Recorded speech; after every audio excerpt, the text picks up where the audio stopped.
Here is a brief introduction to The Pearl by John Steinbeck. Some basic book information. The author, John Steinbeck, published this book in 1947. The genre is a novella, which means that it falls in length between a short story and a novel. The definitions for these terms are fairly general. A short story is considered to be something that most people would sit down and finish in one sitting, whereas a novel is something that most people would not be comfortable sitting down to read in one sitting. That's not to say that there aren't people who get really into novels and read for hours and hours and finish them, right? But we're talking about sort of generally most people's level of comfort. And a novella is somewhere in between. So some people could sit down and read it, all 6 chapters, boom, done. Other people would think, this is about, 90 pages or something. That's a little long for me. Because this is set in the 1940s, this might be considered historical fiction for us. Here's a little bit about the author. So John Steinbeck is a native Californian. He was born in 1902 in Salinas. His mother was a teacher, and he loved reading from a very early age, especially classics like Robin Hood. The books that he wrote clarified the social extremes of life. He balances the oppression of the world's have-nots with imagery showcasing the small everyday joys of life. Many of his books are set around the Monterey coast where he grew up, the bay at Monterey, the tide pools, the sea life, lots of imagery in his novels. His novel Cannery Row actually takes place in Monterey, and so if you've been to Monterey, you may have seen little flags on the light poles with his picture and things like that. The Pearl is set in Baja California, so part of Mexico, but it is still using that same descriptive imagery of the sea. Steinbeck actually attended Stanford University briefly, and he wrote several short stories and poems and submitted them to the school's literary clubs and ended up leaving school without a degree to become a reporter in New York City. But he was there for less than a decade before deciding to return to California and take up writing seriously. He is best known for books like The Grapes of Wrath, Cannery Row, The Pearl, maybe The Red Pony, and several of his best known books document the exploitation of the poor, and that includes The Pearl. This book is set in La Paz, which is now the capital of Baja California Sur, which is southern Baja California or southern Lower California, which is a part of Mexico. If you can imagine the map, it's the peninsula, and he's way down towards kind of the end of it. And this was set in the 1940s. It's in, at this point in time, a small, sleepy Mexican fishing village. It's nestled on an estuary, which is where salt water meets fresh water, of the Gulf of California. And there's a lot of picturesque language, lots of description that helps you get a feel for the setting. So as we read this story about a fisherman named Kino and his family, you may find that the story is kind of sad. That is something that we see in a lot of Steinbeck's writing, and so this may not be your favorite book that we read this year. But there's a lot of literary value that we can pull from this. So as we read The Pearl, we're going to talk about symbols, motifs, and themes. When you see some of these things come up in the book, I want you to consider the bigger meaning. Remember, a symbol is a physical object that represents a bigger idea and maybe helps us to think a little bit more deeply about life. So when we see the scorpion in the book, this symbolizes the evil that is found in nature. When we see the canoe, that symbolizes for Kino the tradition and culture of his ancestors. And when we see the pearl, this symbolizes fortune, good fortune, and also bad fortune. So a symbol is a literary device that contains several layers of meaning, and sometimes you don't see that at first. but it's representative of more than just that surface level. It means something more than its literal meaning. Motifs are distinctive features or repeating ideas in an artistic or literary composition. So what that means is if you are listening to music or you are reading a book and something distinctive is repeated, it's often done for a reason. In the Pearl, we see songs and animal and nature imagery that are used as motifs.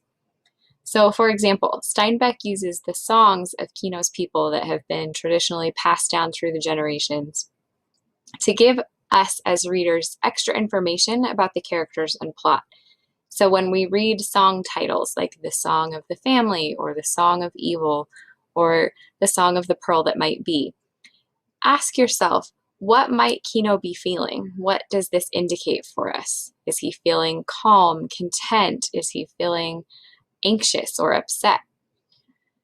And you might also consider what the song could be foreshadowing. What can we guess might happen next or might be coming because of this song that we see is sort of in the background of his mind here. When we see animal and nature imagery, it's often representative of what's happening with the people in the story. Steinbeck uses these little vignettes and images of animals and nature all throughout the novella, often introducing scenes or chapters, and they reinforce the themes or the struggles the characters are faced with in the next scene. So when you notice a description of some animals or insects or whatever, ask yourself, why did Steinbeck choose to include this, right? What does he want me to notice about the plot, or how does it relate to the human characters? So for example, on page 3, it says, Kino watched with the detachment of God while a dusty ant frantically tried to escape the sand trap an antlion had dug for him. He's not just talking about the ants because he had nothing else to write. This is a good representation of how Kino, in his disadvantaged position, is kind of like this little ant trying to escape a sand trap. And then themes we've talked about this year. So you already know a theme is the subject of a talk, a piece of writing, a person's thoughts, an exhibition, something like that. It's the topic or the takeaway message, and it is a universal truth. So it should be usually phrased as a complete idea, not just a word like a topic, right? But really fleshed out into a statement of truth. So there are lots of themes that you can pull out of any piece of literature. But for the Pearl, I found some quotes that I feel fit that definition of a theme, right? They're statements of truth that we see in the Pearl. So these are some suggested themes, some possible themes. When we think about the book, we see greed in various characters at different points in the novella. Socrates famously said, "He who is not contented with what he has would not be contented with what he would like to have." Think about that one. I think that's a really interesting idea that fits with this novella. When we think about the importance of family and family as kind of a grounding force in our lives, or a place that most of us can turn to for support, there's a Burmese proverb that says, "In time of test, family is best." Then something else you'll notice in the book is how the roles of men and women are portrayed and what was kind of expected of different genders at the time that this book was written. And you might find that some things are the same, other things are different.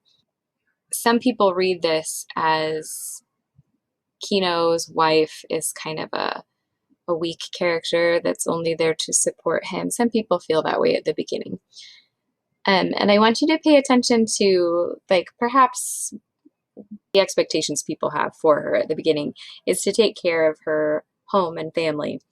But that doesn't mean that she doesn't have opinions or that she isn't smart or doesn't participate in the action of the story, right? So it made me think of this quote from My Big Fat Greek Wedding. It's a movie. But anyway, one of the characters says, "The man may be the head of the household, but the woman is the neck, and she can turn the head whichever way she pleases." I want you to think about how that might be seen in the Pearl. And then lastly, here is colonial oppression. At this point in time, and I'm sure you've read about this in history, Europeans had come to the Americas and brought with them their ideology, their religion, and their culture, and their language, and their way of dressing, and all of that they were used to and expected to be here also, right? And in many cases, that resulted in an oppression of the native people, where they were made to feel that their own culture and history and language and religion and all of that was insufficient or less than. And so you'll see several characters of power or prestige step in and make people feel that way, right? And use their power to oppress others. So there's this quote from Anne Bradstreet, and she said, "Authority without wisdom is like a heavy axe without an edge, fitter to bruise than polish." So think about those. I think those are some good, deep thoughts for you as we read this book.